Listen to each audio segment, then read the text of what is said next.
Bonjour, ici Alexa pour Rebel News et je suis actuellement au Portugal. Je suis venue ici en vacances et j'ai décidé d'en profiter pour réaliser une courte capsule d'information sur la situation dans le pays. Alors que j'étais à Porto, j'ai remarqué que le premier ministre du Portugal visitait l'un des marchés où nous nous trouvions, accompagné de ses ministres. J'ai donc profité pour parler avec quelques personnes ici. Pour ceux qui ne le sauraient pas, le Portugal a tenu une élection en 2024, remportée par l'Alliance démocratique. Cependant, après environ un an au pouvoir, le parti a perdu un vote de confiance. Étant donné qu'il s'agissait d'un gouvernement minoritaire, le Portugal se dirige maintenant vers de nouvelles élections le 18 mai prochain. Actuellement, selon les sondages, l'Alliance démocratique est toujours en tête avec Luis Montenegro à sa tête.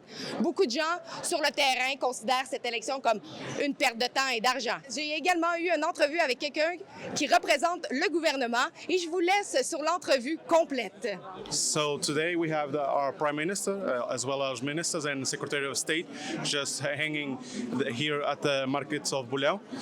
This is an iconic place. The first time it's happening in Portugal. So right now they had a meeting.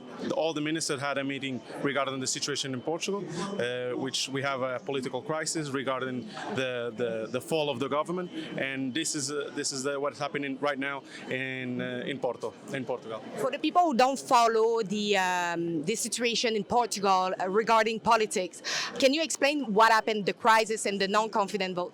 Yeah, last year we had elections. Those elections didn't give us the absolute majority. So what happened is we have a minority government, meaning we depend on most of the parties so we can have our proposals to go forward.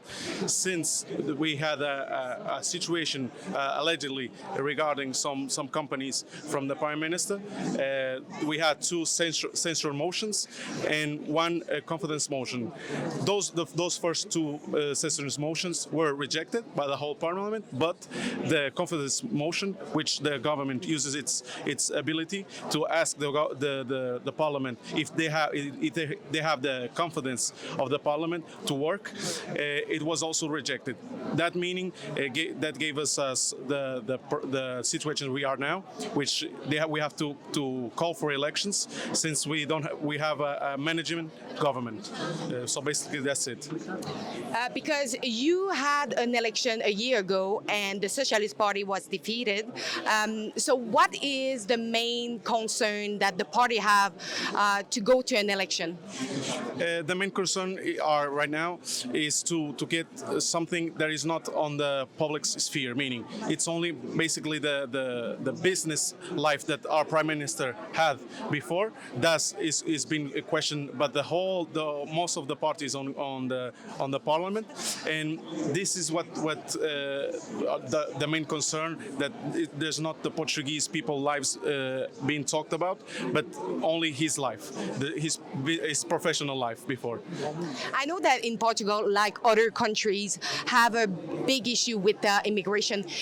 Can you tell us what is your party stands for the immigration? The political party right now, the Partido Social Democrata, it's Democrat Social Party, doesn't at all says that we are against immigrants. Not at all. We have to manage the immigration. That's our concern, our main concern, but always in a moderate thought, in a moderate action. This meaning we must control our borders, but with the respect that our immigrants have and as dignity they have as human beings as well.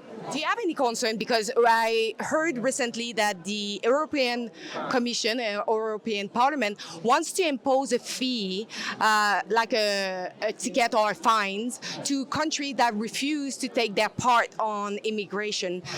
Do you have any concern? Because I know that some countries don't want more, but they cannot afford to go forward and to pay those fines. That question, that matter hasn't arrived to Portugal yet. They are having hadn't been any conversation about that on my knowledge, but we know about the situation like Poland, Italy as well, and we always are keen to see what is happening outside of Portugal, and that for us is important to manage as well in Portugal. What is the main issue that Portugal is facing? Right now, the political crisis without any doubt, because of the international context that we are living in, with some wars happening and the tensions escalating. That's our main concern, that this political crisis gives us lots of problems. We are not on the table. We are fearing that we are not on the table, and basically that's what's happening right now on politicians. Do Portugal have any tension with the United States since Donald Trump taken the power?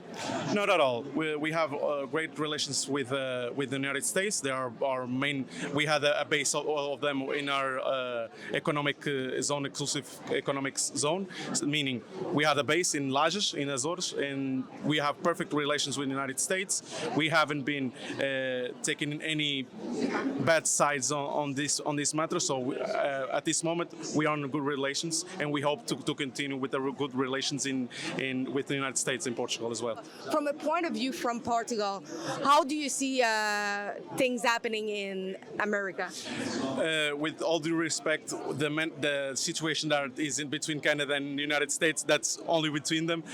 But we see with a lot of concern the tension again is escalating in every way, in every part of the world, and we are concerned about we believe that diplomatic way is our way, as we can see with our Dr. Antonio Costa, which is the head of European Council, and also with the General Secretary Antonio Guterres.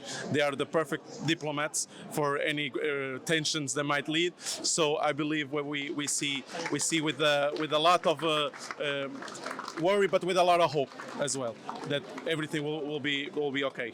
So, last question. You're going to an election. Everything is in the poll for the same party, the Democratic Alliance. So, how do you feel to see so much money being wasted for an election that will result in the same thing? Yeah, we believe that these elections were not supposed to happen. This is the problem. We didn't want elections. We also wanted our party to continue managing the government for the people, the daily life of the Portuguese felt.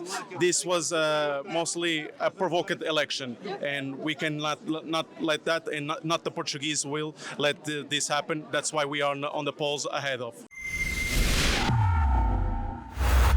N'oubliez pas d'aller sur rebelfieldreport.com si vous voulez soutenir notre journalisme. Comme je vous l'ai dit, je suis en vacances présentement. Ce n'est pas Rebel News qui me paye pour être ici, mais je trouvais important de faire une petite capsule pour vous montrer qu'est-ce qui se passe ici au Portugal. Je le fais bien sûrement pro bono. Et donc, je vous invite rebelfieldreport.com pour soutenir notre journalisme. Merci.